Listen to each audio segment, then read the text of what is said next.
Number ਵੀ ਦੱਸ ਦੇਣ ਤਾਂ ਕਿ ਸਾਰਿਆਂ ਨੂੰ ਸਮਝ ਆ ਜਾਵੇ ਤੇ ਅਸੀਂ ਕਲਾਸ ਦੇ ਵਿੱਚ ਨਹੀਂ ਡਿਸਟਰਬੈਂਸ ਚਾਹੁੰਦੇ। ਹਾਂਜੀ ਜਗਜੀਤ ਕੌਰ ਜੀ। ਹਾਂਜੀ, पन्ना नंबर 1376, श्लोक नंबर 223। कबीर केसो केसो कूकिया न सोइए असार, रात दिवस के कूकने कभू के सुनै पुकार। ठीक है जी, मैं म्यूट कर दिता जी। हाँ जी ज्ञान जी तुसीं अनम्यूट हो गए, धन्नवाद जी। ਤੇ ਸਾਰਿਆਂ ਦਾ ਧੰਨਵਾਦ ਜੀ। ਆਪਾਂ ਸੁਣ ਲਈਏ ਅੱਜ ਦੀ ਵਿਚਾਰ, ਉਹਦੇ ਬਾਅਦ ਦੇ ਵਿੱਚ ਮੁੜ ਕੇ ਆਨੇ ਆਪਾਂ ਸਵਾਲ ਜਵਾਬ ਜਿਹੜੇ ਹੋਊਗੇ ਉਹ ਕਰ ਲਵਾਂਗੇ ਜੀ। ਧੰਨਵਾਦ। ਤੇ ਗਿਆਨੀ ਜੀ ਜਦੋਂ ਵੀ ਰੈਡੀ ਹੋ ਤੁਸੀਂ ਅੱਜ ਦੀ ਕਥਾ ਸ਼ੁਰੂ ਕਰ ਦਿਓ ਜੀ, ਮਿਹਰਬਾਨੀ।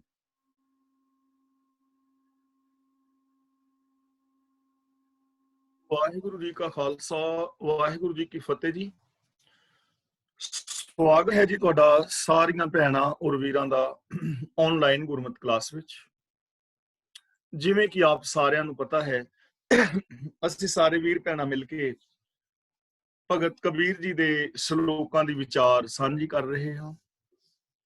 ਅੱਜ ਅਸੀਂ 223 ਨੰਬਰ ਸ਼ਲੋਕ ਤੋਂ ਵਿਚਾਰ ਆਰੰਭ ਕਰਾਂਗੇ। ਇਹ ਪਾਵਨ ਸ਼ਲੋਕ ਆਦਿ ਸ੍ਰੀ ਗੁਰੂ ਗ੍ਰੰਥ ਸਾਹਿਬ ਜੀ ਦੇ ਪਾਵਨ ਅੰਗ 1376 ਤੇ ਅੰਕਿਤ ਹੈ। कबीर केशो केशो कूकीए ना सोइए असार, रात दिवस के कूकने कबहू के सुने पुकार। केसो नहीं पढ़ना, इसमें केशो थले सस्से दे पैर थले बिंदी लगा के केशो केशो कूकीए। केशव का मतलब केशव यानी प्रभु अकाल पुरख जो रमया होया है, असमुचता जो दिसता जगत जिसका रूप है। कूकीए का मतलब कूकना चाहिए, ਉਹਦੇ ਗੁਣਾਂ ਦੇ ਸਾਨੂੰ ਧਾਰ ਨਹੀਂ ਹੋਣਾ ਚਾਹੀਦਾ, ਉਹਦੀ ਰਜ਼ਾ ਵਿੱਚ ਰਾਜੀ ਰਹਿਣਾ ਚਾਹੀਦਾ। ਨਾ ਸੋਈਏ ਅਸਾਰ, ਅਸਾਰ ਦਾ ਮਤਲਬ ਹੈ ਗਾਫਲ ਨਹੀਂ ਰਹਿਣਾ ਚਾਹੀਦਾ। ਇੱਥੇ ਸੋਈਏ ਦਾ ਮਤਲਬ ਸੌਣਾ, ਅਸਾਰ ਦਾ ਮਤਲਬ ਗਾਫਲ, ਯਾਨੀ ਸਾਨੂੰ ਗਾਫਲ ਨਹੀਂ ਰਹਿਣਾ ਚਾਹੀਦਾ। ਬੇਪਰਵਾਹੀ ਦੇ ਨਾਲ ਸਾਨੂੰ ਵਿਕਾਰਾਂ ਦੇ ਅੰਦਰ ਖਚਤ ਨਹੀਂ ਰਹਿਣਾ ਚਾਹੀਦਾ। ਕੇਸ਼ੋ ਕੇਸ਼ੋ ਕੂਕੀਏ ਦਾ ਮਤਲਬ ਸਾਨੂੰ ਰੱਬੀ ਗੁਣ ਗਾਉਣੇ ਚਾਹੀਦੇ ਨੇ। ਤੇ ਗੁਣ ਗਾਣ ਦਾ ਮਤਲਬ ਜਦੋਂ ਵੀ ਅਸੀਂ ਗੁਣ ਗਾਣ ਦੀ ਜਾਂ ਸਿਫਤ ਸਲਾਹ ਦੀ ਗੱਲ ਕਰਦੇ ਹਾਂ, ਉਹਦਾ ਮਤਲਬ ਹੁੰਦਾ ਹੈ ਗੁਣਾਂ ਦੇ ਧਾਰ ਨਹੀਂ ਹੋਣਾ, ਮਨ ਕਰਕੇ, ਬਚਨ ਕਰਕੇ ਔਰ ਕਰਮ ਕਰਕੇ। ਸਾਡੀ ਮੈਂਟੈਲਿਟੀ, ਮਾਨਸਿਕਤਾ ਦੇ ਵਿੱਚ ਵੀ ਰੱਬੀ ਗੁਣ ਹੋਣ, ਸਾਡੀ ਬੋਲ ਬਾਣੀ ਵਿੱਚ ਵੀ ਰੱਬੀ ਗੁਣ ਹੋਣ ਔਰ ਸਾਡੇ ਵਿਹਾਰ ਦੇ ਵਿੱਚ ਵੀ ਗੁਣ ਹੋਣ। ਸਾਨੂੰ ਰੱਬੀ ਗੁਣਾਂ ਦੇ ਧਾਰ ਨਹੀਂ ਹੋਣਾ ਚਾਹੀਦਾ, ਗਾਫਲ ਨਹੀਂ ਹੋਣਾ ਚਾਹੀਦਾ, ਬੇਪਰਵਾਹ ਹੋ ਕੇ ਔਗਣਾਂ ਦੇ ਅੰਦਰ ਸਾਨੂੰ ਖਚਤ ਨਹੀਂ ਹੋਣਾ ਚਾਹੀਦਾ। ਰਾਤ ਦਿਵਸ ਕੇ ਕੂਕਨੇ ਕਬਹੂ ਕੇ ਸੁਨੇ ਪੁਕਾਰ। ਰਾਤ ਦਿਵਸ ਦਾ ਮਤਲਬ ਦਿਨ ਰਾਤ, ਯਾਨੀ ਹਰ ਵਕਤ ਹਰ ਸਮੇਂ। ਕੂਕਨੇ ਦਾ ਮਤਲਬ ਰੱਬੀ ਗੁਣਾਂ ਦੀ ਗੱਲ ਕੀਤਿਆਂ, ਰੱਬੀ ਰਜ਼ਾ ਦੇ ਵਿੱਚ ਤੁਰਿਆਂ। ਕਬਹੂ ਕੇ ਸੁਨੇ ਪੁਕਾਰ ਦਾ ਮਤਲਬ ਕਦੇ ਉਹ ਸਾਡੀ ਪੁਕਾਰ ਸੁਣੇਗਾ, ਯਾਨੀ ਸਾਡੀ ਪੁਕਾਰ ਸੁਣੀ ਜਾਏਗੀ। ਮੀਨਸ ਇਹਦਾ ਜੋ ਭਾਵ ਹੋਏਗਾ, ਉਹਦਾ ਮਤਲਬ ਕਿ ਸਾਨੂੰ ਉਸ ਚੀਜ਼ ਵਿੱਚ ਸਫਲਤਾ ਮਿਲੇਗੀ। ਜੋ ਅਸੀਂ ਰੱਬੀ ਗੁਣਾਂ ਦੀ ਧਾਰਨੀ ਹੋ ਰਹੇ ਹਾਂ, ਰੱਬੀ ਗੁਣਾਂ ਦੀ ਗੱਲ ਕਰ ਰਹੇ ਹਾਂ, ਰੱਬੀ ਰਜ਼ਾ ਦੇ ਵਿੱਚ ਤੁਰ ਰਹੇ ਹਾਂ, ਜਦੋਂ ਅਸੀਂ ਦਿਨ ਰਾਤ ਐਸੀ ਜ਼ਿੰਦਗੀ ਜੀਵਾਂਗੇ, ਕਬਹੂ ਕੇ ਸੁਨੇ ਪੁਕਾਰ ਦਾ ਮਤਲਬ ਸਾਨੂੰ ਸਫਲਤਾ ਮਿਲੇਗੀ। ਸ਼ੋਰ, ਪੱਕੇ ਤੌਰ ਤੇ ਸਫਲਤਾ ਮਿਲੇਗੀ। ਆਤਮਿਕ ਜੀਵਨ ਵਿੱਚ ਸਫਲ ਹੋਵਾਂਗੇ ਔਰ ਇਹ ਪੋਸੀਬਿਲਿਟੀ ਹਰ ਇਨਸਾਨ ਦੇ ਅੰਦਰ ਹੈ ਔਰ ਹਕੀਕਤ ਹੈ। ਤੁਸੀਂ ਚੌਗਿਰਦੇ ਵੇਖ ਲਓ, ਆਪਣੇ ਨਿੱਜੀ ਤਜਰਬੇ ਤੋਂ ਵੇਖ ਲਓ, ਆਪ ਸੋਚ ਕੇ ਦਾ ਫੈਸਲਾ ਕਰਨ ਦੀ ਟਰਾਈ ਕਰੋ ਕਿ ਜੇ ਕੋਈ ਬੰਦਾ ਹਰ ਵੇਲੇ ਸ਼ੁਭ ਗੁਣਾਂ ਦੀ ਗੱਲ ਕਰਦਾ ਹੈ, ਸ਼ੁਭ ਗੁਣਾਂ ਬਾਰੇ ਬੋਲਦਾ ਹੈ, ਸ਼ੁਭ ਗੁਣਾਂ ਵਾਲੀ ਜ਼ਿੰਦਗੀ ਜੀਂਦਾ ਹੈ ਔਰ ਨਿਯਮਾਵਲੀ ਦੇ ਅੰਦਰ ਕੁਦਰਤੀ ਨਿਯਮਾਂ ਨੂੰ ਫੋਲੋ ਕਰਦਾ ਹੈ, ਤਾਂ ਉਹਨੂੰ ਸਫਲਤਾ ਮਿਲੇਗੀ ਹੀ ਮਿਲੇਗੀ। ਜਦੋਂ ਅਸੀਂ ਕਿਤੇ ਜੀਵਨ ਵਿੱਚ ਅਸਫਲ ਹੁੰਦੇ ਹਾਂ, ਤਾਂ ਉਦੋਂ ਅਸੀਂ ਕਿਤੇ ਨਾ ਕਿਤੇ ਸਫਲਤਾ ਵਾਲੀ ਰਿਕੁਆਇਰਮੈਂਟ ਨੂੰ ਪੂਰਾ ਨਹੀਂ ਕਰ ਰਹੇ ਹੁੰਦੇ। ਉਦੋਂ ਅਸੀਂ ਕਿਤੇ ਨਾ ਕਿਤੇ ਕਿਸੇ ਨੇਮ ਨੂੰ ਤੋੜ ਰਹੇ ਹੁੰਦੇ ਹਾਂ। ਤਾਂ ਇਸ ਲਈ ਸਾਨੂੰ ਇੱਥੋਂ ਜੀਵਨ ਵਾਸਤੇ ਕੀ ਜਾਂਚ ਮਿਲ ਰਹੀ ਹੈ ਕਿ ਅਸੀਂ ਦਿਨ ਰਾਤ ਦਾ ਮਤਲਬ ਹਰ ਸਮੇਂ ਰੱਬੀ ਗੁਣਾਂ ਦੇ ਧਾਰਨੀ ਰਹਿਣਾ ਹੈ, ਰੱਬੀ ਰਜ਼ਾ ਦੇ ਵਿੱਚ ਤੁਰਨਾ ਹੈ, ਗਾਫਲ ਨਹੀਂ ਹੋਣਾ, ਬੇਪਰਵਾਹ ਨਹੀਂ ਹੋਣਾ, ਅਚੇਤ ਨਹੀਂ ਹੋਣਾ, ਗੁਣਾਂ ਦਾ ਪੱਲਾ ਨਹੀਂ ਛੱਡਣਾ, ਔਗਣਾਂ ਵਾਲੇ ਪਾਸੇ ਨਹੀਂ ਜਾਣਾ। ਰਾਤ ਦਿਵਸ ਕੇ ਕੂਕ ਨੇ ਵੀ ਜਦੋਂ ਤੁਸੀਂ ਦਿਨ ਰਾਤ ਐਸਾ ਯਤਨ ਕਰੋਗੇ, ਕਬਹੂ ਕੇ ਸੁਨੇ ਪੁਕਾਰ, ਕਦੇ ਪੁਕਾਰ ਸੁਣੀ ਜਾਏਗੀ, ਮੀਨਸ ਕਿ ਤੁਸੀਂ ਆਤਮਿਕ ਜੀਵਨ ਦੇ ਵਿੱਚ ਸਫਲ ਹੋਵੋਗੇ। ਤਾਂ ਸਾਡੇ ਆਤਮਿਕ ਜੀਵਨ ਵਾਸਤੇ ਸਫਲਤਾ ਦਾ ਰਾਜ ਸਾਨੂੰ ਸਮਝਾਇਆ ਜਾ ਰਿਹਾ ਹੈ ਕਿ ਹਰ ਵਕਤ ਹਰ ਸਮੇਂ ਰੱਬੀ ਰਜ਼ਾ ਵਿੱਚ ਤੁਰਨਾ, ਗੁਣਾਂ ਦੇ ਧਾਰਨੀ ਹੋਣਾ, ਔਗਣਾਂ ਵੱਲੋਂ ਬਚਣਾ, ਇਹ ਸਫਲਤਾ ਦਾ ਰਾਜ ਹੈ। ਇੱਕ ਦਿਨ ਤੁਹਾਨੂੰ ਸਫਲਤਾ ਮਿਲੇਗੀ। ਕਬੀਰ ਕਾਇਆ ਕਜਲੀ ਬਨ ਪਿਆ, ਮਨ ਕੁੰਚਰ ਮੈਂ ਮੰਤ, ਅੰਕਸ਼ ਗਿਆਨ ਰਤਨ ਹੈ, ਖੇਵਟ ਬਿਰਲਾ ਸੰਤ। ਇੱਥੇ ਜੋ ਕਜਲੀ ਸ਼ਬਦ ਹੈ ਨਾ, ਇਹਦੇ ਬਾਰੇ ਦੋ ਵਿਚਾਰ ਨੇ। ਕਜਲੀ ਬਨ ਇੱਕ ਤਾਂ ਅਸਾਮ ਦੇ ਵਿੱਚ ਇੱਕ ਜੰਗਲ ਮੰਨਿਆ ਗਿਆ ਹੈ ਜਿਸ ਦੇ ਅੰਦਰ ਬਹੁਤ ਸਾਰੇ ਹਾਥੀ ਨੇ। ਜੋ ਡਾਕਟਰ ਗੁਰਚਰਨ ਸਿੰਘ ਜੀ ਨੇ ਸ੍ਰੀ ਗੁਰੂ ਗ੍ਰੰਥ ਸਾਹਿਬ ਕੋਸ਼ ਜਿਨ੍ਹਾਂ ਨੇ ਲਿਖਿਆ ਹੈ, ਉਹ ਕਜਲੀ ਬਨ ਕਹਿ ਰਹੇ ਨੇ ਅਸਾਮ ਦੇ ਵਿੱਚ ਇੱਕ ਜੰਗਲ ਨੂੰ। ਤੇ ਪ੍ਰੋਫੈਸਰ ਸਾਹਿਬ ਸਿੰਘ ਜੀ ਲਿਖ ਰਹੇ ਨੇ ਕਜਲੀ ਬਨ ਰਿਖੀਕੇਸ਼ ਹਰਿਦੁਆਰ ਦੇ ਨਜ਼ਦੀਕ ਦੇ ਇੱਕ ਜੰਗਲ ਦਾ ਨਾਮ ਹੈ ਜਿੱਥੇ ਹਾਥੀ ਰਹਿੰਦੇ ਨੇ। ਤਾਂ ਹੁਣ ਕਜਲੀ ਬਨ ਦਾ ਮਤਲਬ ਐਸਾ ਹੈ ਕਿ ਜਿਸ ਜੰਗਲ ਦੇ ਵਿੱਚ ਹਾਥੀ ਰਹਿ ਰਹੇ ਨੇ, ਹਾਥੀ ਰਹਿ ਰਹੇ ਨੇ। ਉਹ ਹੁਣ ਚਾਹੇ ਤੁਸੀਂ ਅਸਾਮ ਵਾਲਾ ਸਮਝ ਲਓ ਜਾਂ ਰਿਖੀਕੇਸ਼ ਹਰਿਦੁਆਰ ਵਾਲਾ ਸਮਝ ਲਓ, ਇਹਦਾ ਮਤਲਬ ਭਾਵ ਇਹ ਹੈ ਕਿ ਉਹ ਜੰਗਲ ਜਿਸ ਵਿੱਚ ਹਾਥੀ ਰਹਿ ਰਹੇ ਨੇ। ਤੇ ਉਹ ਜੰਗਲ ਕਿਹੜਾ ਹੈ? ਕਾਇਆ ਕਜਲੀ ਬਨ ਪਿਆ। ਕਾਇਆ ਦਾ ਮਤਲਬ ਸਾਡਾ ਸਰੀਰ, ਕਜਲੀ ਬਨ ਦਾ ਮਤਲਬ ਜੰਗਲ ਜਿਸ ਵਿੱਚ ਹਾਥੀ ਰਹਿੰਦੇ ਨੇ। ਮਨ ਕੁੰਚਰ, ਕੁੰਚਰ ਦਾ ਮਤਲਬ ਹਾਥੀ, ਤੇ ਮੈਂ ਮੰਤ ਦਾ ਮਤਲਬ ਹੈਗਾ ਮਦ ਮਤ, ਆਪਣੇ ਮਦ ਦੇ ਵਿੱਚ ਮੱਤਾ ਹੋਇਆ, ਆਪਣੇ ਮਦ ਦੇ ਅੰਦਰ ਮਸਤ।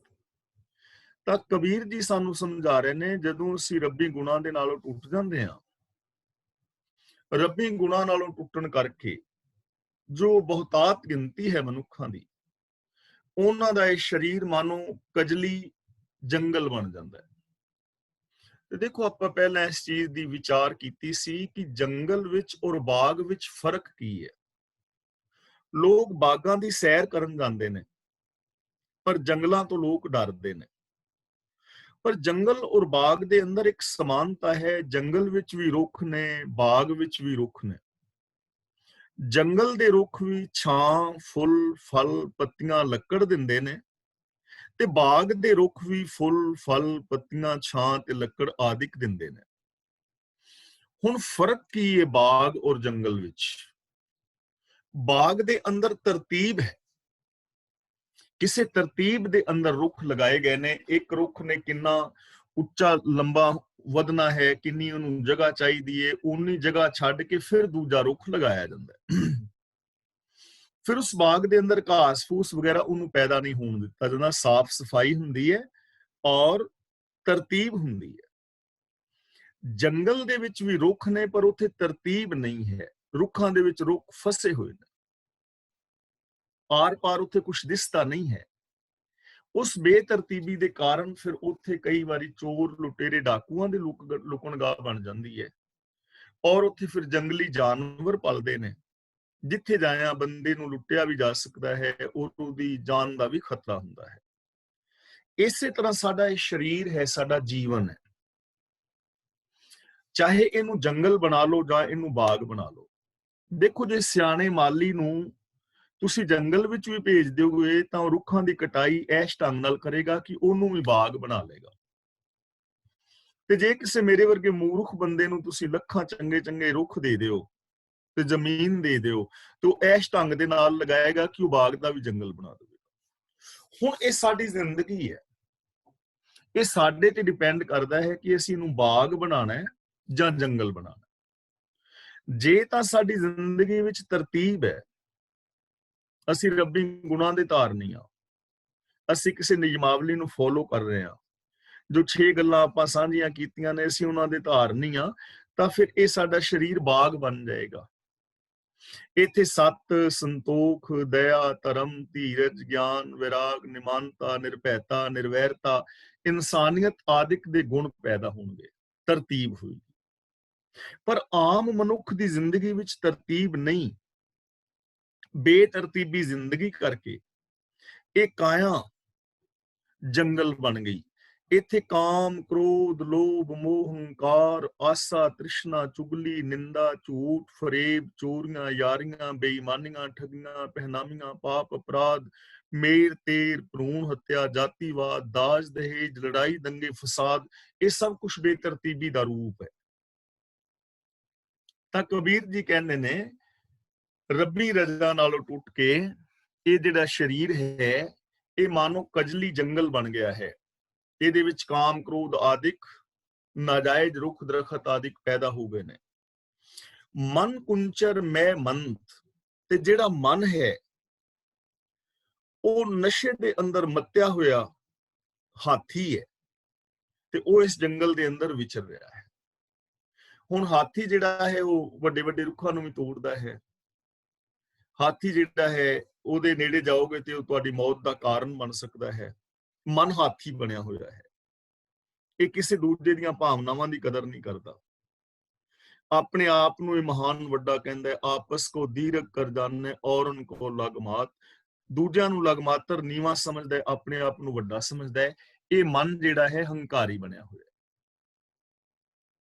ਤੇ ਹਾਥੀ ਜਦੋਂ ਬੇਤਰਤੀਬਾ ਹੋਵੇ ਨਾ, ਆਜ਼ਾਦ ਹੋਵੇ, ਤਾਂ ਉਦੋਂ ਉਹ ਹਾਥੀ ਨੁਕਸਾਨ ਦਾ ਕਾਰਨ ਬਣਦਾ ਹੈ। ਅੱਜ ਤੋਂ ਕਰੀਬ 20-25 ਸਾਲ ਪਹਿਲਾਂ ਦੀ ਗੱਲ ਹੈ।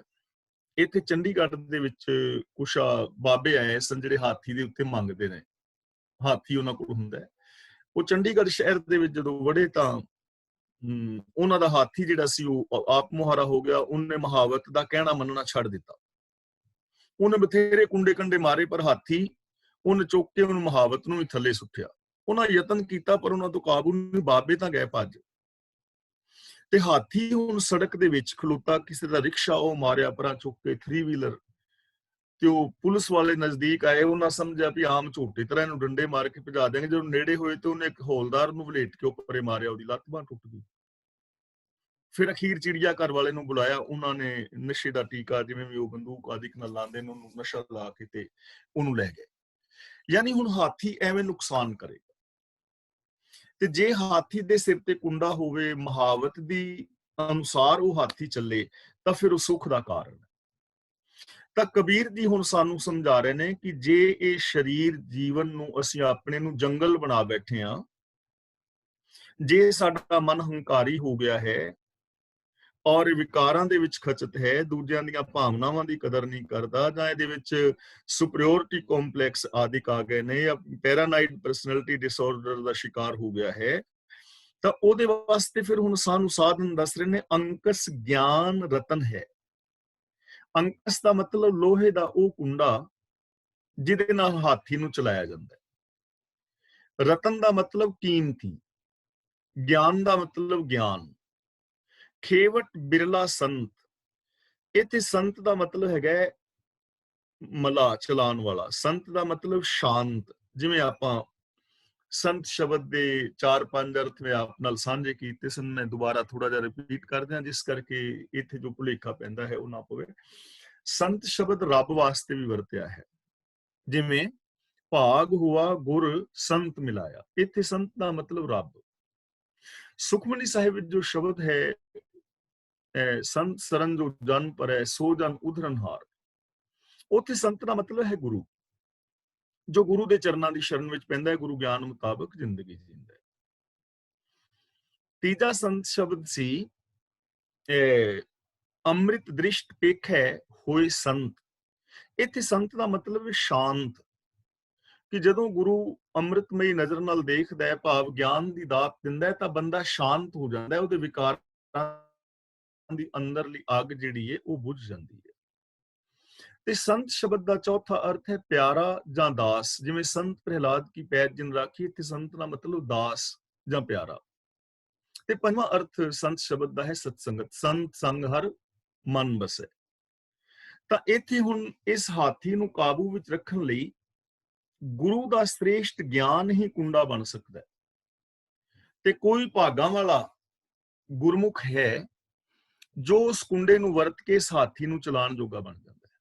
ਯਾਨੀ ਜੋ ਗੁਰੂ ਦਾ ਗਿਆਨ ਹੈ, ਉਹ ਕੁੰਡਾ ਹੈ।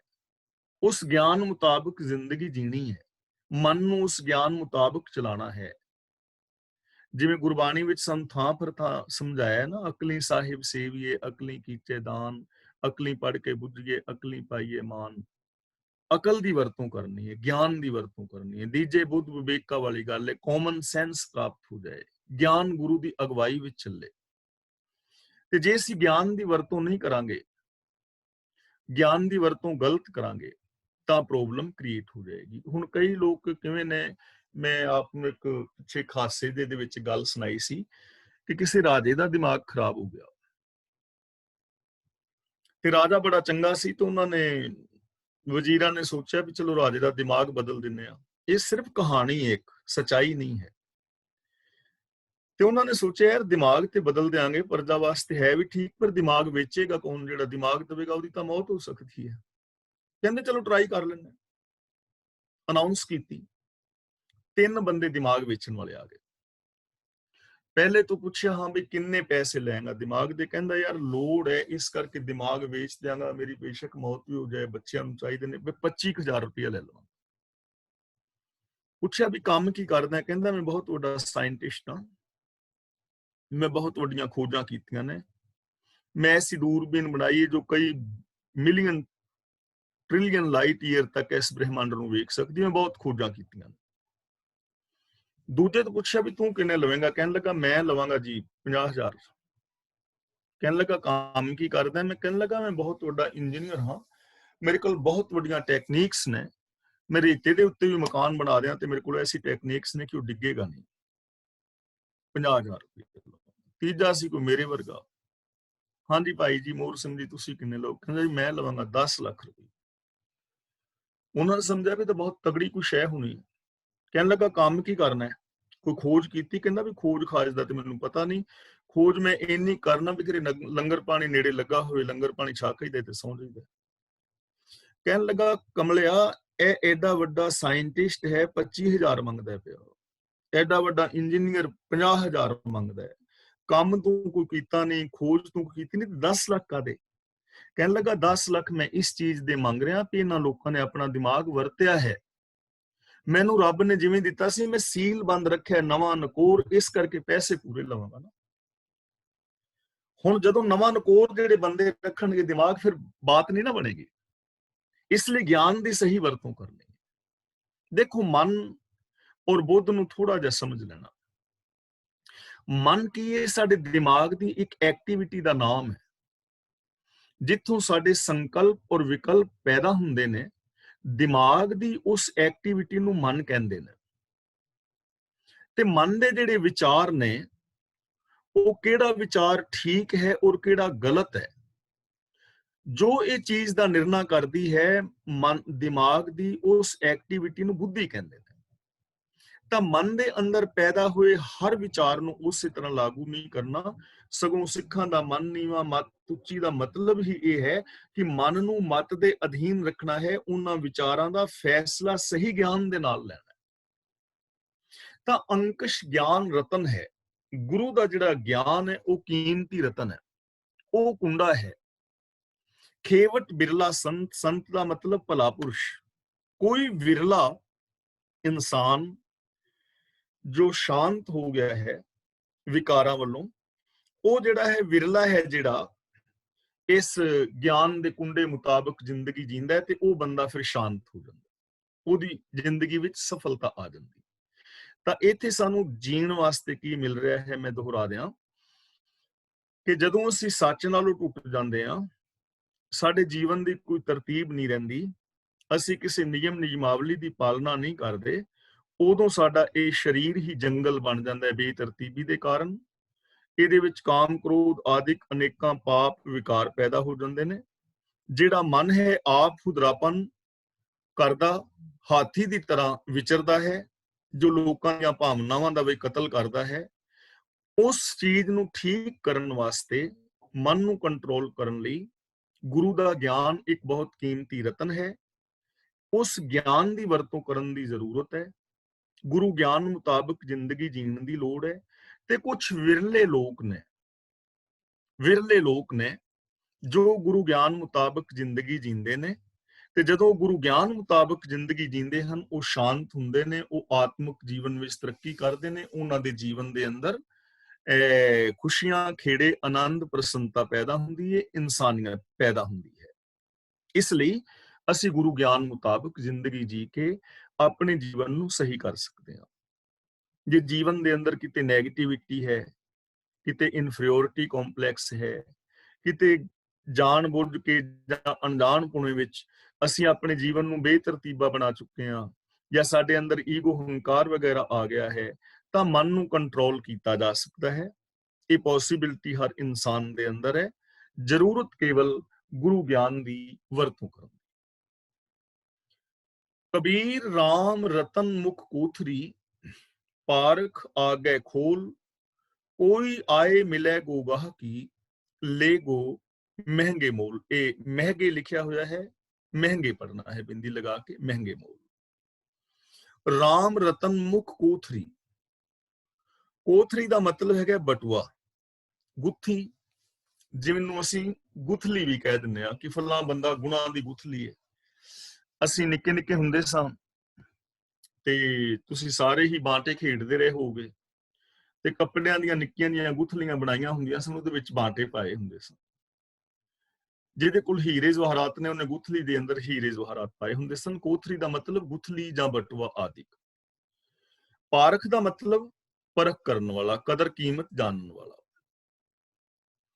ਤਾਂ ਕਬੀਰ ਜੀ ਕਹਿ ਰਹੇ ਨੇ ਰਾਮ ਰਤਨ, ਜੋ ਪ੍ਰਭੂ ਹੈ, ਰੱਬੀ ਜੋ ਗੁਣ ਨੇ, ਜੋ ਰੱਬ ਦੀ ਰਜ਼ਾ ਪਾਣਾ ਹੈ, ਹੁਕਮ ਹੈ, ਨਿਯਮਾਵਲੀ ਹੈ, ਉਹ ਇੱਕ ਬਹੁਤ ਵੱਡਾ ਕੀਮਤੀ ਰਤਨ ਹੈ। ਰੱਬੀ ਗੁਣ ਜਿਹੜੇ ਨੇ ਬਹੁਤ ਵੱਡੇ ਕੀਮਤੀ ਰਤਨ ਨੇ। ਜੋ ਰੱਬੀ ਰਜ਼ਾ ਦੇ ਵਿੱਚ ਤੁਰਨਾ ਹੈ, ਬਹੁਤ ਵੱਡਾ ਕੀਮਤੀ ਰਤਨ ਹੈ। ਇਹ ਆਪਾਂ ਵਿਆਖਿਆ ਪਹਿਲੋਂ ਹਰ ਰੋਜ਼ ਹੀ ਕਰ ਰਹੇ ਹਾਂ ਕਿ ਜੋ ਕੁਝ ਵੀ ਅੱਜ ਤੱਕ ਤਰੱਕੀ ਹੋਈ ਹੈ, ਉਹ ਹੁਕਮ ਔਰ ਰਜ਼ਾ ਦੇ ਅੰਦਰ ਚੱਲ ਕੇ ਹੋਈ ਹੈ। ਬਾਹਰ ਹੁਕਮ ਨਾ ਕੋਈ, ਹੁਕਮ ਤੋਂ ਬਾਹਰ ਕੋਈ ਨਹੀਂ ਹੈ। ਜਿਵੇਂ ਥੋੜੀ ਦੇਰ ਪਹਿਲਾਂ ਪੰਡਾਲ ਵੀਰ ਜੀ ਕਹਿ ਰਹੇ ਸੀ ਆਪਣਾ ਪ੍ਰਚਾਰਕਾਂ ਵੀਰਾਂ ਦੀ ਗੱਲ, ਬਿਲਕੁਲ ਸਹੀ ਗੱਲ ਹੈ ਕਿ ਜਦੋਂ ਅਸੀਂ ਕਰਾਮਾਤੀ ਗੱਲਾਂ ਕਰਦੇ ਹਾਂ ਕਿ ਇੰਜ ਹੋ ਗਿਆ, ਇਹ ਹੋ ਗਿਆ, ਪੈਟਰੋਲ ਤੋਂ ਬਿਨਾਂ ਪਾਣੀ ਨਾਲ ਹੀ ਗੱਡੀ ਚਲੀ ਗਈ ਜਾਂ ਹੋਰ ਕੁਝ ਐਸਾ, ਤਾਂ ਉਹ ਗੈਰ ਕੁਦਰਤੀ ਗੱਲਾਂ ਨੇ, ਬਿਲਕੁਲ ਗੈਰ ਕੁਦਰਤੀ ਨੇ। ਸਭ ਤੋਂ ਕੀਮਤੀ ਹੈ ਰੱਬੀ ਰਜ਼ਾ, ਲਾ ਆਫ ਨੇਚਰ। ਤੇ ਕਬੀਰ ਜੀ ਕਹਿੰਦੇ ਨੇ ਇਹ ਜਿਹੜੀ ਰੱਬੀ ਗੁਣਾਂ ਦੀ ਗੁਥਲੀ ਹੈ ਨਾ, ਮੁੱਖ ਕੋਥਰੀ, ਜਿਹੜਾ ਮੂੰਹ ਹੈ, ਇਹ ਮੰਨ ਲਓ ਆਪਣੇ ਮੂੰਹ ਨੂੰ ਗੁੱਥੀ ਬਣਾ। ਭਾਈ ਸਾਹਿਬ ਸਿੰਘ ਜੀ ਜੋ ਅਰਥ ਕਰ ਰਹੇ ਨੇ, ਪ੍ਰਭੂ ਦਾ ਜੋ ਹੁਕਮ ਹੈ ਸਭ ਤੋਂ ਕੀਮਤੀ ਪਦਾਰਥ ਹੈ। ਇਸ ਪਦਾਰਥ ਨੂੰ ਸਾਂਭ ਕੇ ਰੱਖਣ ਵਾਸਤੇ ਆਪਣੇ ਮੂੰਹ ਨੂੰ ਗੁੱਥੀ ਬਣਾ। ਤੇ ਇਸ ਰਤਨ ਦੀ ਕੀਮਤ ਜਾਣਨ ਵਾਲੇ ਕਿਸੇ ਗੁਰਮੁਖ ਦੇ ਅੱਗੇ ਖੋਲ। ਯਾਨੀ ਸਾਡਾ ਮੂੰਹ ਜਿਹੜਾ ਹੈ ਨਾ, ਇਹਦੀ ਗੁੱਥਲੀ ਦਾ ਮੂੰਹ ਹੈ। ਸਾਡੇ ਅੰਦਰ ਅਨੇਕਾਂ ਗੁਣ ਨੇ। ਕਿਸੇ ਨੇ ਬਹੁਤ ਵਧੀਆ ਲਿਖਿਆ ਕਿ ਸਾਡਾ ਜਿਹੜਾ ਸਰੀਰ ਹੈ ਨਾ, ਇੱਕ ਦੁਕਾਨ ਹੈ। ਸਾਡਾ ਸਰੀਰ ਇੱਕ ਦੁਕਾਨ ਹੈ, ਤੇ ਜ਼ਬਾਨ ਜਾਂ ਸਾਡਾ ਮੂੰਹ ਇਹਦਾ ਤਾਲਾ ਹੈ। ਜਦੋਂ ਮੂੰਹ ਜਾਂ ਜ਼ਬਾਨ ਖੁੱਲਦਾ ਹੈ ਨਾ, ਉਦੋਂ ਪਤਾ ਲੱਗਦਾ ਹੈ ਕਿ ਇਹ ਦੁਕਾਨ ਕੋਲਿਆਂ ਦੀ ਹੈ ਕਿ ਹੀਰਿਆਂ ਦੀ। ਉਦੋਂ ਪਤਾ ਲੱਗਦਾ ਹੈ ਇਹ ਜਿਹੜੀ ਦੁਕਾਨ ਹੈ ਹੀਰਿਆਂ ਦੀ ਹੈ ਜਾਂ ਕੋਲਿਆਂ ਦੀ ਹੈ। ਜਦੋਂ ਤੱਕ ਅਸੀਂ ਚੁੱਪ ਕਰਕੇ ਬੈਠੇ ਹਾਂ, ਉਦੋਂ ਤੱਕ ਸਾਡਾ ਪਰਦਾ ਹੈ। ਪਰ ਜਦੋਂ ਅਸੀਂ ਬੋਲਣਾ ਸ਼ੁਰੂ ਕਰਦੇ ਹਾਂ ਨਾ, ਤਾਂ ਸਾਡੇ ਬੋਲ ਸਾਡੀ ਮੈਂਟੈਲਿਟੀ ਨੂੰ ਦੱਸਦੇ ਨੇ, ਸਾਡੀ ਅਕਲ ਨੂੰ, ਸਾਡੇ ਵਿਹਾਰ ਨੂੰ, ਔਰ ਸਾਡੀ ਯੋਗਤਾ ਜਾਂ ਅਯੋਗਤਾ ਨੂੰ ਸਾਡੇ ਬੋਲ ਬਿਆਨ ਕਰਦੇ ਨੇ।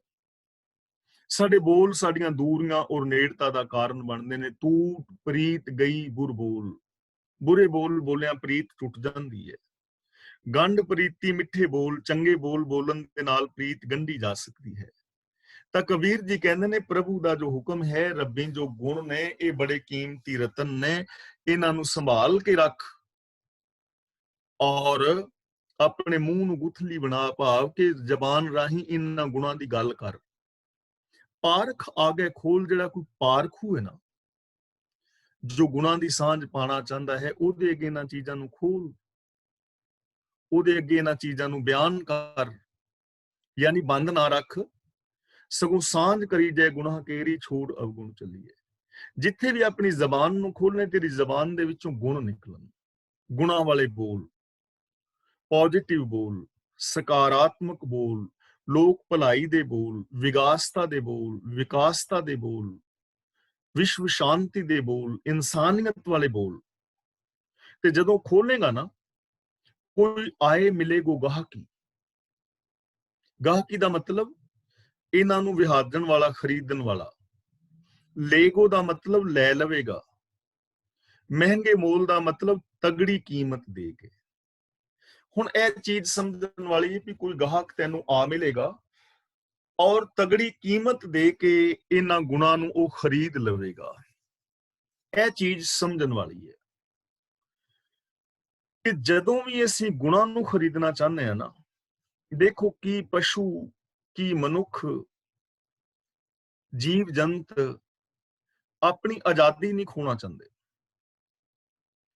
ਆਪਣੀ ਆਜ਼ਾਦੀ ਹੱਥੋਂ ਦੇਣੀ ਇਹ ਹਰ ਇੱਕ ਵਾਸਤੇ ਬਹੁਤ ਵੱਡੀ ਕੁਰਬਾਨੀ ਹੈ ਕਿ ਕਿਸੇ ਬੰਦਸ਼ ਦੇ ਵਿੱਚ ਰਹਿਣਾ ਕੁਰਬਾਨੀ ਹੈ ਨਾ। ਤਾਂ ਹੁਣ ਜਦੋਂ ਅਸੀਂ ਗੁਣਾਂ ਦੇ ਧਾਰਨੀ ਹੋਣਾ ਹੈ, ਸਾਨੂੰ ਆਪ ਖੁਦਰਾਪਨ ਤੇ ਛੱਡਣਾ ਪੈਣਾ ਹੈ। ਇਹ ਜਿਹੜੇ ਗੁਣ ਨੇ, ਜੋ ਸ਼ਾਂਤੀ ਹੈ, ਵਿਗਾਸਤਾ ਹੈ, ਵਿਕਾਸਤਾ ਹੈ, ਇਹ ਪੈਸੇ ਦੇ ਨਾਲ ਨਹੀਂ ਮਿਲਣੀ। ਜੇ ਪੈਸੇ ਦੇ ਨਾਲ ਇਹ ਚੀਜ਼ਾਂ ਮਿਲਦੀਆਂ ਹੋਣ ਤਾਂ ਕੋਈ ਵੀ ਅਮੀਰ ਬੰਦਾ ਕਦੇ ਦੁਖੀ ਔਰ ਅਸ਼ਾਂਤ ਨਾ ਹੋਵੇ। ਉਹਨਾਂ ਦੇ ਅੰਦਰ ਇਨਸਾਨੀਅਤ ਹੋਣੀ ਚਾਹੀਦੀ, ਉਹ ਰੱਬ ਦੇ ਨਾਲ ਮਿਲੇ ਹੋਣੇ ਚਾਹੀਦੇ ਨੇ। ਤੇ ਜੇ ਪੈਸੇ ਦੀ ਅਣਹੋਂਦ ਵਿੱਚ ਇਹ ਚੀਜ਼ਾਂ ਨਾ ਮਿਲਦੀਆਂ ਹੋਣ ਤਾਂ ਜਿਹੜੇ ਆਰਥਿਕ ਤੌਰ ਤੇ ਗਰੀਬ ਲੋਕ ਨੇ, ਉਹਨਾਂ ਕੋਲ ਤੇ ਗੁਣ ਹੋਣੇ ਹੀ ਨਹੀਂ ਚਾਹੀਦੇ। ਫਿਰ ਤਾਂ ਇੱਥੇ ਕੰਚਨ ਸਿਉ ਪਾਈਏ ਨਹੀਂ ਤੋਲ, ਮਨ ਦੇ ਰਾਮ ਲਿਆ ਹੈ ਮੋਲ। ਇੱਥੇ ਜਿਹੜੀ ਵੱਡੀ ਕੀਮਤ ਦੇਣੀ ਹੈ ਉਹ ਕੀ ਹੈ? ਤਨ ਮਨ ਧਨ ਸਭ ਸੌਂਪ ਗੁਰ ਕੋ ਹੁਕਮ ਮੰਨਿਆ ਪਾਈਏ। ਹੁਕਮ ਨੂੰ ਮੰਨਣਾ, ਤਨ ਮਨ ਧਨ ਸੌਂਪ ਦੇਣਾ, ਇਹ ਬਹੁਤ ਵੱਡੀ ਕੀਮਤ ਹੈ। ਤਨ ਮਨ ਧਨ ਸੌਂਪਣਾ ਕੀ ਹੈ, ਇਹ ਚੀਜ਼ ਸਮਝ ਲੈਣਾ ਥੋੜਾ ਜਿਹਾ। ਤਨ ਸੌਂਪਣ ਦਾ ਮਤਲਬ ਇਹ ਨਹੀਂ ਕਿ ਗੁਰੂ ਨੂੰ ਤਨ ਸੌਂਪ ਦਿੱਤਾ ਤੇ ਹੁਣ ਗੁਰਦੁਆਰਾ ਸਾਹਿਬ ਆਣ ਕੇ ਬਹਿ ਗਏ, ਅਸੀਂ ਇੱਥੇ ਬੈਠੇ ਰਹਿਣਾ। ਧਨ ਸੌਂਪਣ ਦਾ ਮਤਲਬ ਇਹ ਨਹੀਂ ਕਿ ਆਪਣੀ ਪ੍ਰਾਪਰਟੀ ਅਸੀਂ ਕਿਸੇ ਧਰਮ ਸਥਾਨ ਦੇ ਨਾਲ ਲਵਾ ਦੇਣੀ ਹੈ। ਇਹ ਮਤਲਬ ਨਹੀਂ ਹੈ। ਤਨ ਮਨ ਧਨ ਸੌਂਪਣ ਦਾ ਮਤਲਬ ਹੈ ਕਿ ਤਨ ਦੇ ਨਾਲ ਉਹ ਕਰਮ ਕਰਨੇ ਨੇ ਜੋ ਰੱਬੀ ਰਜ਼ਾ ਦੇ ਵਿੱਚ ਪ੍ਰਵਾਨ ਨੇ, ਜੋ ਗੁਰੂ ਨੂੰ ਪ੍ਰਵਾਨ ਨੇ, ਜਿਹੜੇ ਆਪਾਂ 6 ਗੱਲਾਂ ਸਾਂਝੀਆਂ ਕੀਤੀਆਂ ਨੇ। ਧਨ ਗੁਰੂ ਨੂੰ ਸੌਂਪਣ ਦਾ ਮਤਲਬ ਹੈ ਕਿ ਧਨ ਦੀ ਸੁਚੱਜੀ ਵਰਤੋਂ ਕਰਨੀ ਹੈ। ਧਨ ਦੇ ਨਾਲ ਸ਼ਰਾਬਾਂ ਪੀਣੀਆਂ, ਨਸ਼ੇ ਵਰਤਨੇ, ਕਤਲ ਕਰਾਣੇ, ਰਿਸ਼ਵਤ ਲੈਣੀ ਦੇਣੀ ਜਾਂ 2 ਨੰਬਰ ਦੇ ਧੰਦੇ, ਇਹ ਨਹੀਂ ਕਰਨਾ। ਗੁਰਮਤ ਅਨੁਸਾਰ ਧਨ ਦੀ ਵਰਤੋਂ, ਕਮਾਈ, ਬਜਟ, ਸਾਰਾ ਕੁਝ।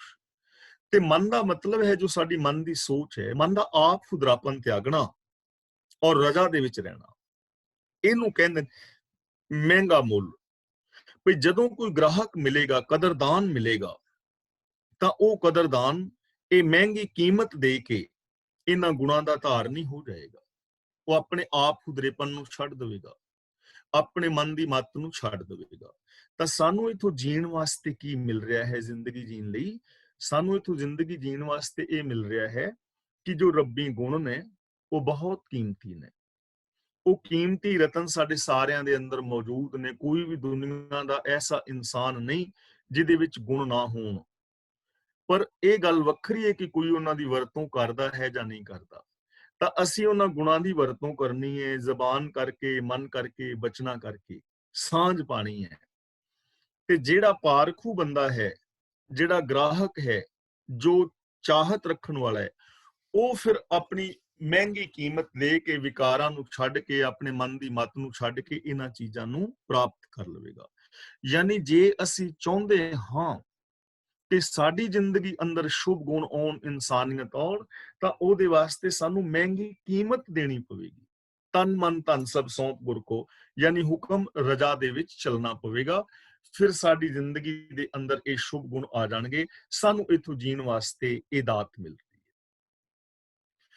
ਕਬੀਰ ਰਾਮ ਨਾਮ ਜਾਣਿਓ ਨਹੀਂ, ਪਾਲਿਓ ਕਟਕ ਕੁਟੰਬ, ਧੰਦੇ ਹੀ ਮਹਿ ਮਰ ਗਇਓ, ਬਾਹਰ ਪਈ ਨਾ ਬੰਬ। ਜਾਣਿਓ ਨਹੀਂ ਦਾ ਮਤਲਬ ਜਿਸ ਨੇ ਕਦਰ ਨਹੀਂ ਜਾਣੀ। ਰਾਮ ਨਾਮ ਜਾਣਿਓ ਨਹੀਂ, ਰਾਮ ਨਾਮ ਦਾ ਮਤਲਬ, ਨਾਮ ਦਾ ਮਤਲਬ ਰੱਬੀ ਹੁਕਮ, ਨਾਮ ਦਾ ਮਤਲਬ ਹੁਕਮ। ਜਿਵੇਂ ਨਾਮ ਕੇ ਤਾਰੇ ਸਗਲੇ ਜੰਤ, ਨਾਮ ਕੇ ਤਾਰੇ ਖੰਡ ਬ੍ਰਹਿਮੰਡ, ਯਾਨੀ ਹੁਕਮ ਦੇ ਆਸਰੇ ਹੈ ਨਾ ਸਾਰਾ ਸੰਸਾਰ। ਨਾਮ ਦਾ ਮਤਲਬ ਹੁਕਮ। ਰਾਮ ਨਾਮ ਜਾਣਿਓ ਨਹੀਂ ਜਿਸਨੇ ਰੱਬੀ ਹੁਕਮ ਨੂੰ ਨਹੀਂ ਜਾਣਿਆ, ਨਿਯਮਾਵਲੀ, ਲਾ ਆਫ ਨੇਚਰ, ਔਰ ਉਹਦੀ ਪਾਲਣਾ ਨਹੀਂ ਕੀਤੀ, ਸ਼ੁਭ ਗੁਣਾ ਦਾ ਧਾਰਨੀ ਨਹੀਂ ਹੋਇਆ। ਪਾਲਿਓ ਕਟਕ ਕੁਟੰਬ, ਕਟਕ ਕੁਟੰਬ ਦਾ ਮਤਲਬ ਬਹੁਤ ਸਾਰਾ ਟੱਬਰ, ਕਟਕ ਦਾ ਮਤਲਬ ਫੌਜ, ਕਟਕ ਕੁਟੰਬ ਦਾ ਮਤਲਬ ਬੜਾ ਵੱਡਾ ਟੱਬਰ, ਤੇ ਸਾਰੀ ਜ਼ਿੰਦਗੀ ਟੱਬਰ ਨੂੰ ਹੀ ਪਾਲਦਾ ਰਿਹਾ। ਰੱਬੀ ਗੁਣਾਂ ਨੂੰ ਨਹੀਂ ਜਾਣਿਆ, ਰੱਬੀ ਰਜਾ ਦੀ ਕੀਮਤ ਨਹੀਂ ਸਮਝੀ, ਕਦਰ ਨਹੀਂ ਸਮਝੀ, ਔਰ ਸਾਰੀ ਜ਼ਿੰਦਗੀ ਵੱਡਾ ਟੱਬਰ ਪਾਲਦਾ ਰਿਹਾ। ਹੁਣ ਇੱਥੋਂ ਨਾ ਸਾਡੇ ਅੰਦਰ ਕਨਫਿਊਜ਼ਨ ਪੈਦਾ ਹੋ ਸਕਦੀ ਹੈ ਕਿ ਕੀ ਟੱਬਰ ਨੂੰ ਪਾਲਣਾ ਗਲਤ ਹੈ, ਜਾਂ ਅਸੀਂ ਟੱਬਰ ਨੂੰ ਛੱਡ ਦਈਏ। ਨਾ, ਬਿਲਕੁਲ ਐਸਾ ਨਹੀਂ ਹੈ। ਗੱਲ ਪਹਿਲੀ ਜਿਹੜੀ ਅੱਧੀ ਪੰਕਤੀ ਹੈ ਉਹਨੂੰ ਸਮਝਣ ਦੀ, ਰਾਮ ਨਾਮ ਜਾਣਿਓ ਨਹੀਂ, ਯਾਨੀ ਜੋ ਰੱਬੀ ਹੁਕਮ ਹੈ, ਰੱਬੀ ਗੁਣ ਨੇ, ਸੱਚਾਈ ਹੈ, ਉਹਨਾਂ ਨਾਲੋਂ ਆਪਣਾ ਨਾਤਾ ਤੋੜ ਲੈਣਾ, ਰੱਬੀ ਗੁਣਾਂ ਨੂੰ ਆਪਣੀ ਜ਼ਿੰਦਗੀ ਦਾ ਗੋਲ ਨਾ ਬਣਾਉਣਾ, ਸੱਚ ਨੂੰ ਬਿਲਕੁਲ ਪਾਸੇ ਕਰ ਦੇਣਾ, ਤੇ ਪਰਿਵਾਰ ਨੂੰ ਪਾਲਣਾ 2 ਨੰਬਰ ਦੇ ਧੰਦੇ ਕਰਕੇ। ਬਹੁ ਪਰਪੰਚ ਕਰ ਪਰ ਤਨ ਲਿਆਵੇ, ਸੁਤਦਾਰਾ ਪੈ ਆਨ ਲੁਟਾਵੇ। ਆਪਣੀ ਇੱਜ਼ਤ ਬਣਾਉਣ ਵਾਸਤੇ ਦੂਜਿਆਂ ਦੀ ਬੇਇੱਜ਼ਤੀ ਕਰਨੀ, ਆਪਣੇ ਵਸੇਬੇ ਵਾਸਤੇ ਦੂਜਿਆਂ ਦੇ ਘਰ ਉਜਾੜਨੇ, ਆਪਣੀਆਂ ਖੁਸ਼ੀਆਂ ਵਾਸਤੇ ਦੂਜਿਆਂ ਨੂੰ ਦੁੱਖਾਂ ਦੇ ਸਾਗਰ ਵਿੱਚ ਧਕੇਲਣਾ। ਇਸ ਚੀਜ਼ ਦੀ ਗੱਲ ਹੋ ਰਹੀ ਹੈ। ਜਦੋਂ ਬੰਦਾ ਸੱਚ ਨਾਲੋਂ ਟੁੱਟ ਜਾਂਦਾ ਹੈ, ਸੱਚ ਨੂੰ ਆਪਣੀ ਜ਼ਿੰਦਗੀ ਦਾ ਗੋਲ ਨਹੀਂ ਬਣਾਉਂਦਾ, ਤਾਂ ਉਹਦੇ ਅੰਦਰ ਸਾਰੇ ਪਾਪ ਵਿਕਾਰ ਆ ਜਾਂਦੇ ਨੇ, ਤੇ ਪਾਪ ਵਿਕਾਰ ਕਰਕੇ ਹੀ ਫਿਰ ਉਹ ਆਪਣੇ ਕੇਵਲ ਪਰਿਵਾਰ ਨੂੰ ਪਾਲਦਾ ਹੈ, ਤਾਂ ਉਹ ਗਲਤ ਹੈ। ਕਬੀਰ ਰਾਮ ਨਾਮ ਜਾਣਿਓ ਨਹੀਂ, ਪਾਲਿਓ ਕਟਕ ਕੁਟੰਬ।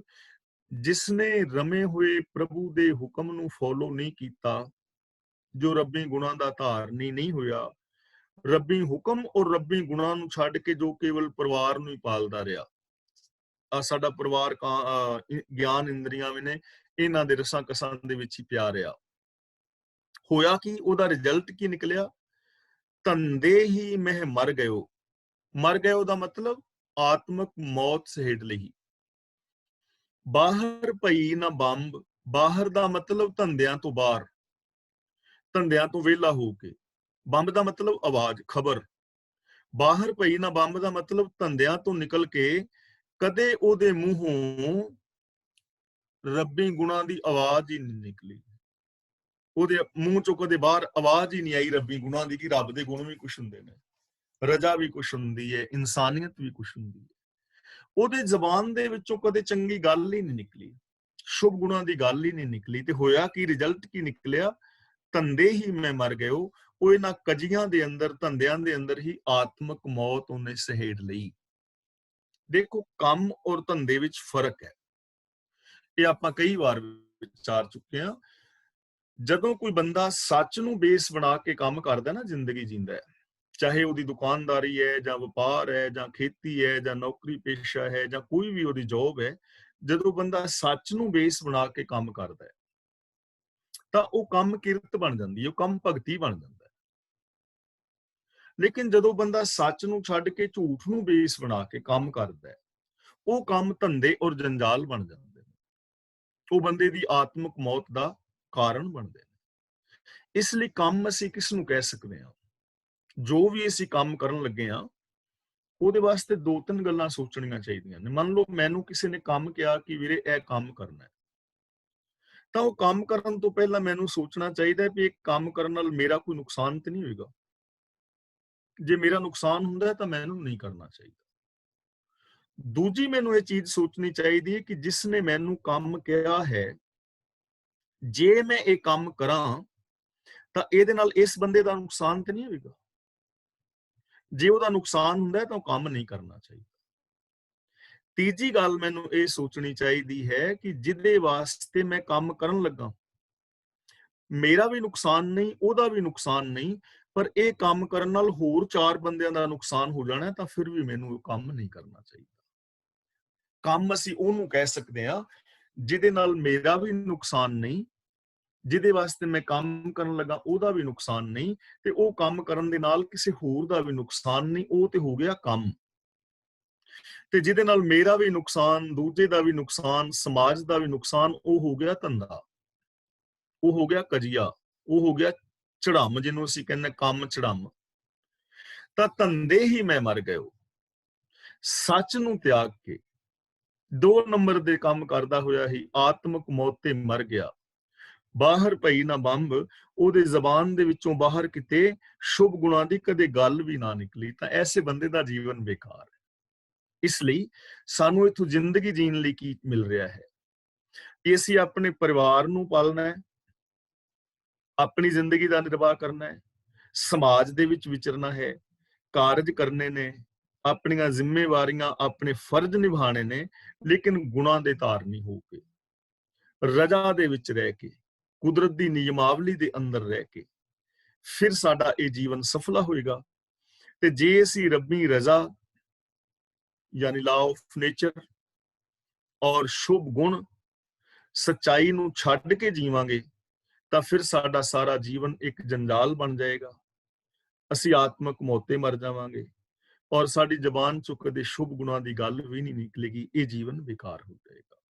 ਇਸ ਲਈ ਅਸੀਂ ਰਜ਼ਾ ਦੇ ਵਿੱਚ ਰਹਿਣਾ ਹੈ, ਸ਼ੁਭ ਗੁਣਾਂ ਦੇ ਧਾਰਨੀ ਹੋਣਾ ਹੈ, ਸ਼ੁਭ ਗੁਣਾਂ ਦੇ ਧਾਰਨੀ ਹੋ ਕੇ ਸ਼ੁਭ ਗੁਣਾਂ ਦੀ ਗੱਲ ਕਰਦੇ ਹਾਂ, ਸ਼ੁਭ ਗੁਣਾਂ ਨੂੰ ਅਪਣਾਉਂਦੇ ਹਾਂ, ਆਪਣੇ ਫਰਜ਼ਾਂ ਨੂੰ ਪੂਰਿਆਂ ਕਰਨਾ ਹੈ। ਅਗਲਾ ਬਚਨ ਕਰਦੇ ਨੇ, ਕਬੀਰ ਆਖੀਂ ਕੇਰੇ ਮਾਟੁਕੇ, ਪਲ ਪਲ ਗਈ ਬਿਹਾਏ, ਮਨ ਜੰਜਾਲ ਨਾ ਛੋੜਈ, ਜਮ ਦਿਆ ਦਮਾਮਾ ਆਏ। ਮਾਟਕੇ, ਮਾਟਕੇ ਦਾ ਮਤਲਬ ਮਟੱਕਾ, ਅੱਖ ਝਮਕਣ ਜਿਹਾ ਜਿਹੜਾ ਸਮਾਂ ਹੈ। ਕੇਰੇ ਦਾ ਮਤਲਬ ਦੇ, ਪਲ ਪਲ ਦਾ ਮਤਲਬ ਹਰ ਪਲ, ਗਈ ਬਿਹਾਏ ਦਾ ਮਤਲਬ ਉਮਰ ਬੀਤ ਜਾਂਦੀ ਹੈ। ਕਬੀਰ ਜੀ ਕਹਿੰਦੇ ਨੇ ਕਿ ਜਿਹੜਾ ਬੰਦਾ ਸੱਚ ਨੂੰ ਛੱਡ ਦਿੱਤਾ, ਗੁਣਾਂ ਨੂੰ ਛੱਡ ਦਿੱਤਾ, ਤੇ ਅੱਖ ਝਮਕਣ ਦੇ ਸਮੇਂ ਵਿੱਚ ਪਲ ਪਲ ਕਰਕੇ, ਥੋੜੀ ਥੋੜੇ ਪਲ ਪਲ ਕਰਕੇ ਸਾਰੀ ਜ਼ਿੰਦਗੀ ਬੰਦੇ ਦੀ ਵਿਕਾਰਾਂ ਵਿੱਚ ਹੀ ਬੀਤ ਗਈ। ਉਹ ਬੰਦੇ ਦਾ ਬਦਨਸੀਬ ਦਾ ਹਾਲ ਵੇਖੋ, ਜਿਸ ਨੇ ਗੁਣਾਂ ਦੀ ਕੀਮਤ ਨਹੀਂ ਜਾਣੀ, ਸਾਰੀ ਉਮਰ 2 ਨੰਬਰ ਦੇ ਧੰਦੇ ਹੀ ਕਰਦਾ ਰਿਹਾ, ਕਦੇ ਵੀ ਰੱਬੀ ਰਜ਼ਾ ਵਿੱਚ ਨਹੀਂ ਤੁਰਿਆ, ਤਾਂ ਥੋੜੀ ਥੋੜੀ ਕਰਕੇ ਬੇਮਲੂਮੇ ਹੀ ਉਮਰ ਅੱਖਾਂ ਦੇ ਝਮਕਣ ਜਿਤਨੇ ਸਮੇਂ ਦੇ ਵਿੱਚ ਪਲ ਪਲ ਕਰਕੇ ਬੀਤ ਗਈ, ਪਲ ਪਲ ਕਰਕੇ ਬੀਤ ਗਈ, ਇੱਕ ਇੱਕ ਸਵਾਸ ਕਰਕੇ ਬੀਤ ਗਈ।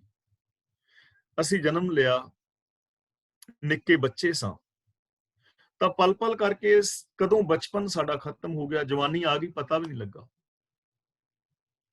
ਤੇ ਪਲ ਪਲ ਕਰਕੇ ਜਵਾਨੀ ਬੀਤ ਗਈ। ਕਿਸੇ ਦਿਨ ਕਿਸੇ ਨੇ ਕਿਹਾ, ਅੰਕਲ ਜੀ ਕੀ ਹਾਲ ਹੈ, ਜਾਂ ਅੰਕਲ ਜੀ ਮੈਂ ਇੱਧਰ ਜਾਣਾ ਸੀ ਰਾਹ ਵੱਲ, ਤੇ ਅਸੀਂ ਫਿਰ ਆਪਣੇ ਵੱਲ ਦੇਖਦੇ ਹਾਂ, ਯਾਰ ਮੈਂ ਅੰਕਲ, ਇੰਝ ਲੱਗਦਾ ਜਿਵੇਂ ਕਿਸੇ ਨੇ ਕੁਛ ਸੜਦਾ ਬਲਦਾ ਪਾਣੀ ਪਾ ਦਿੱਤਾ ਹੋਵੇ। ਪਰ ਜਦੋਂ ਫਿਰ ਅਸੀਂ ਦੇਖਦੇ ਹਾਂ, ਯਾਰ ਗੱਲ ਤੇਰੀ ਠੀਕ ਹੈ, ਬੱਚਾ ਮੈਂ ਵੱਡਾ ਅੰਕਲ ਤਾਂ ਮੈਂ ਹੋ ਗਿਆ, ਪਤਾ ਵੀ ਨਹੀਂ ਲੱਗਾ ਬੱਚੇ ਤੋਂ ਅੰਕਲ ਕਦੋਂ ਬਣ ਗਏ। ਤੇ ਫਿਰ ਇੱਕ ਦਿਨ ਰਾਹ ਜਾਂਦਿਆਂ ਕਿਸੇ ਨੇ ਰਾਹ ਰੋਕ ਕੇ ਕਿਹਾ, ਬਾਪੂ ਜੀ ਮੈਂ ਜਾਣਾ ਸੀ ਤੇ ਮੈਨੂੰ ਜਰਾ ਰਾਹ ਦੱਸੋਗੇ।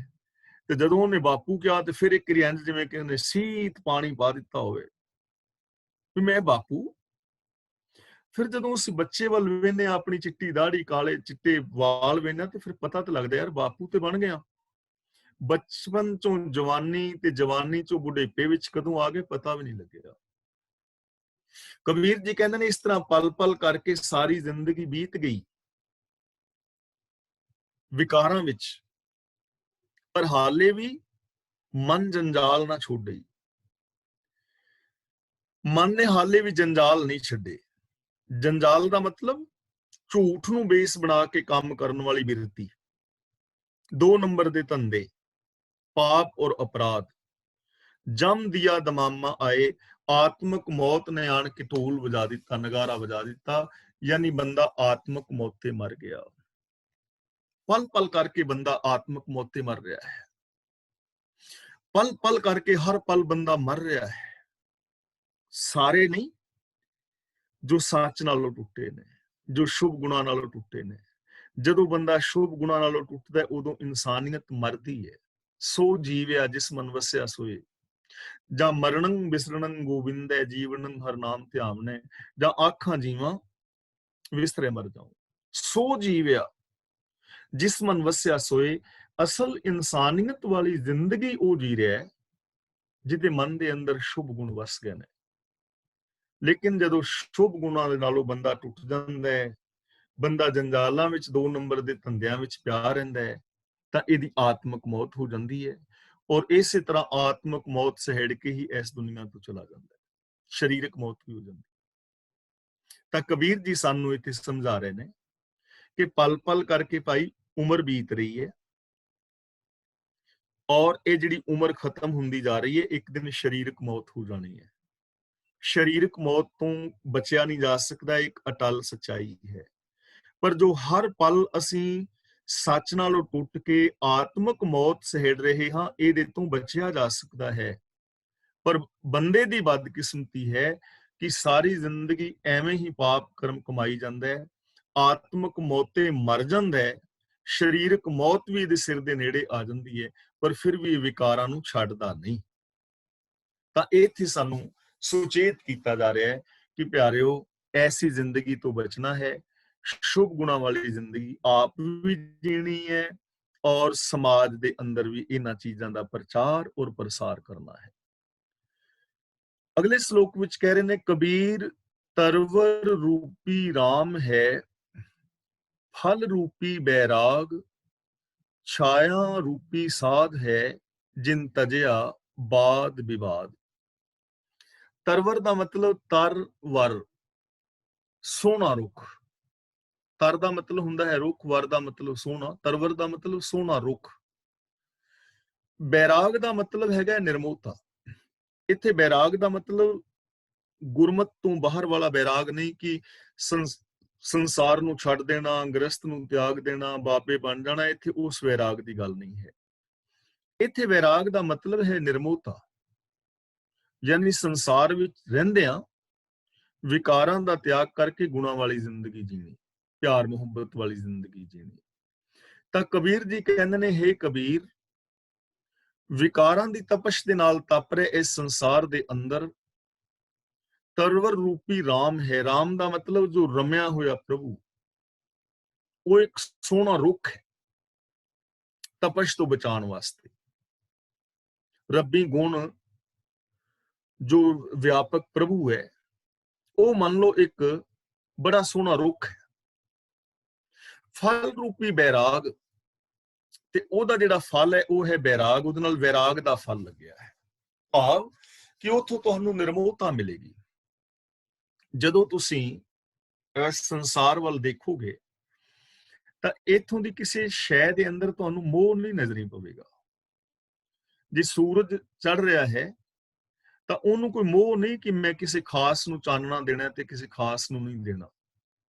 ਹਵਾ ਦਾ ਕਿਸੇ ਨਾਲ ਮੋਹ ਲਗਾਵ ਨਹੀਂ ਹੈ ਕਿ ਕਿਸੇ ਨੂੰ ਮੈਂ ਸਵਾਸ ਦੇਣਾ ਤੇ ਕਿਸੇ ਨੂੰ ਨਹੀਂ ਦੇਣਾ। ਇੱਥੇ ਸਾਰਾ ਕੁਝ ਬਿਲਕੁਲ ਸਿਸਟਮ ਜਿਹੜਾ ਹੈ ਉਹ ਨਿਰਵੈਰਤਾ ਦੇ ਨਾਲ ਚੱਲ ਰਿਹਾ ਹੈ। ਤਾਂ ਪ੍ਰਭੂ ਦੇ ਜੋ ਗੁਣ ਨੇ, ਜੋ ਰੱਬੀ ਜੋ ਵਿਆਪਕ ਰਾਮ ਹੈ, ਰੱਬ ਹੈ, ਅਸਮੁਚਤਾ ਹੈ, ਉਹ ਇੱਕ ਬੜਾ ਸੋਹਣਾ ਰੁੱਖ ਹੈ। ਤੇ ਉਸ ਰੁੱਖ ਦੇ ਨਾਲ ਜੋ ਉਹਦਾ ਫਲ ਹੈ, ਜੇ ਅਸੀਂ ਉਸ ਰੱਬੀ ਗੁਣਾਂ ਦੇ ਨਾਲ ਜੁੜਾਂਗੇ ਤਾਂ ਉਹਦਾ ਫਲ ਸਾਨੂੰ ਮਿਲੇਗਾ ਪਿਆਰ। ਉਹਦਾ ਫਲ ਸਾਡੇ ਅੰਦਰ ਪੈਦਾ ਹੋਏਗੀ ਨਿਰਮੋਹਤਾ, ਸਾਡੇ ਅੰਦਰੋਂ ਸੈਲਫਿਸ਼ਨੈਸ ਮੁੱਕੇਗੀ। ਇਹ ਉਹਦਾ ਫਲ ਹੈ ਉਹਦੇ ਨਾਲ ਜੁੜਨ ਦਾ। ਛਾਇਆ ਰੂਪੀ ਸਾਧ ਹੈ। ਸਾਧ ਦਾ ਮਤਲਬ ਇੱਥੇ ਹੈਗਾ ਉਸ ਰਾਹ ਦੇ ਉੱਤੇ ਤੁਰਨ ਵਾਲਾ, ਜੋ ਰੱਬੀ ਰਜ਼ਾ ਵਿੱਚ ਤੁਰ ਰਿਹਾ ਹੈ ਔਰ ਜਿਸ ਨੇ ਉਸ ਪਿਆਰ ਰੂਪ ਫਲ ਨੂੰ ਮਾਣਿਆ ਹੈ। ਰੱਬੀ ਰਜ਼ਾ ਵਿੱਚ ਜੋ ਤੁਰਨ ਵਾਲਾ ਇਨਸਾਨ ਹੈ ਉਹ ਛਾਂ ਵਰਗਾ ਹੈ, ਜਿਹਦੇ ਅੰਦਰੋਂ ਝਗੜਾ ਝਾਂਜਾ ਮੁਕਾ ਦਿੱਤਾ ਹੈ, ਆਪਣੇ ਅੰਦਰੋਂ ਵਿਕਾਰਾਂ ਦਾ ਝਗੜਾ ਝਾਂਜਾ ਮੁਕਾ ਦਿੱਤਾ ਹੈ। ਕਿਉਂਕਿ ਛਾਂ ਦੇ ਵਿੱਚ ਤਪਸ਼ ਨਹੀਂ ਹੈ ਨਾ, ਛਾਂ ਦੇ ਵਿੱਚ ਠੰਡਕ ਹੈ। ਧੁੱਪ ਦੇ ਅੰਦਰ ਤਪਸ਼ ਹੈ, ਔਰ ਰੁੱਖ ਦੀ ਛਾਂ ਦੇ ਵਿੱਚ ਕੋਈ ਵੀ ਜਾਵੇ, ਮੈਂ ਜਾਵਾਂ, ਤੁਸੀਂ ਜਾਓ, ਪੜਿਆ ਜਾਏ, ਅਨਪੜਿਆ ਜਾਏ, ਗਰੀਬ ਜਾਏ, ਅਮੀਰ ਜਾਏ, ਉਹਨੂੰ ਠੰਡਕ ਮਿਲਦੀ ਹੈ। ਤਾਂ ਇਸ ਤਰ੍ਹਾਂ ਜੋ ਰੱਬੀ ਰਜ਼ਾ ਵਿੱਚ ਤੁਰਨ ਵਾਲਾ ਇਨਸਾਨ ਹੈ ਉਹ ਛਾਂ ਵਰਗਾ ਹੈ। ਭਾਵ ਕਿ ਉਹਦੇ ਅੰਦਰੋਂ ਜੋ ਵਿਕਾਰਾਂ ਦੀ ਤਪਸ਼ ਹੈ ਉਹਨੇ ਮਿਟਾ ਦਿੱਤੀ ਹੈ। ਜਿਨ ਤਜਿਆ ਬਾਦ ਵਿਵਾਦ, ਜਿਸ ਗੁਰਮੁਖ ਨੇ, ਰੱਬੀ ਰਜ਼ਾ ਵਿੱਚ ਤੁਰਨ ਵਾਲੇ ਨੇ ਵਾਦ ਵਿਵਾਦ ਛੱਡ ਦਿੱਤੇ ਨੇ। ਵਾਦ ਵਿਵਾਦ ਦਾ ਮਤਲਬ ਇੱਥੇ ਹੈ ਮੇਰ ਤੇਰ ਦੇ ਵਿਤਕਰੇ। ਮੇਰ ਤੇਰ ਦੇ ਵਿਤਕਰੇ ਕੀਏ, ਮੇਰਾ ਹੈ ਤੇਰਾ ਹੈ, ਅੰਦਰੋਂ ਬੰਦਾ ਹੋਰ ਬਾਹਰੋਂ ਹੋਰ, ਐਵੇਂ ਹੀ ਖੱਪ ਖੱਪ ਕੇ ਮਰਦੇ ਜਾਣਾ ਵਾਦਾਂ ਵਿਵਾਦਾਂ ਦੇ ਵਿੱਚ। ਉਹਨੇ ਸਾਰੇ ਵਾਦ ਵਿਵਾਦ ਛੱਡ ਦਿੱਤੇ ਨੇ। ਉਹਦੇ ਵਾਸਤੇ ਤਾਂ ਸਭ ਕੋ ਮੀਤ ਹਮ ਆਪਨ ਕੀਨਾ, ਹਮ ਸਭਨਾ ਕੇ ਸਾਜਨ, ਦੂਰ ਪਰਾਇਓ ਮਨ ਕਾ ਬਿਰਹਾ, ਤੋ ਮੇਲ ਕੀਓ ਮੇਰੇ ਰਾਜਨ। ਉਹ ਤਾਂ ਪੇਖੇ ਸਗਲ ਸ੍ਰਿਸ਼ਟ ਸਾਜਨਾ ਵਾਲੀ ਭਾਵਨਾ ਦੇ ਨਾਲ ਜਿੰਦਾ ਹੈ। ਉਹਦਾ ਵਰਤਾਵ ਐਸਾ ਹੋ ਜਾਂਦਾ ਹੈ। ਉਹਨੇ ਆਪਣੇ ਅੰਦਰੋਂ ਝਗੜੇ ਝਾਂਜੇ ਮੁਕਾ ਦਿੱਤੇ ਨੇ, ਮੇਰ ਤੇਰ ਦੇ ਵਿਤਕਰੇ ਛੱਡ ਦਿੱਤੇ ਨੇ। ਜਾਤੀਵਾਦ ਹੈ, ਮੇਰ ਤੇਰ ਹੈ, ਆਪਣੇ ਪਰਾਏ ਦੇ ਵਿਤਕਰੇ ਨੇ, ਸੈਲਫਿਸ਼ਨੈਸ ਹੈ, ਉਹਨੇ ਸਾਰੀਆਂ ਇਹ ਚੀਜ਼ਾਂ ਤਿਆਗ ਦਿੱਤੀਆਂ ਨੇ। ਤਾਂ ਸਾਨੂੰ ਇਸ ਸ਼ਲੋਕ ਦੇ ਵਿੱਚੋਂ ਜ਼ਿੰਦਗੀ ਵਾਸਤੇ ਕੀ ਮਿਲ ਰਿਹਾ ਹੈ ਕਿ ਰਮਿਆ ਹੋਇਆ ਜੋ ਪ੍ਰਭੂ ਹੈ ਉਹ ਸਾਰਿਆਂ ਦਾ ਸਾਂਝਾ ਹੈ। ਆ ਸਾਰਾ ਦਿਸਦਾ ਜਗਤ ਉਸ ਪ੍ਰਭੂ ਦਾ ਰੂਪ ਹੈ। ਔਰ ਇਹ ਬੜਾ ਸੁੰਦਰ ਇੱਕ ਰੁੱਖ ਹੈ, ਤੇ ਇਸ ਰੁੱਖ ਦੀ ਜਿਹੜੀ ਫਲ ਹੈ ਉਹ ਹੈ ਵੈਰਾਗ, ਯਾਨੀ ਪਿਆਰ, ਨਿਰਮੋਤਾ। ਔਰ ਉਹ ਪਿਆਰ ਮੁਹੱਬਤ ਜਿਹੜੀ ਹੈ ਉਹ ਅਸੀਂ ਸਾਰੇ ਪਾ ਸਕਦੇ ਹਾਂ, ਸਾਰਿਆਂ ਵਾਸਤੇ ਖੁੱਲਾ ਹੈ। ਮੈਂ ਤੁਹਾਡੇ ਨਾਲ ਪ੍ਰੇਮ ਨਾਲ ਜੀ ਸਕਦਾ, ਤੁਸੀਂ ਮੇਰੇ ਨਾਲ ਪਿਆਰ ਦੇ ਨਾਲ ਵਰਤ ਸਕਦੇ ਹੋ।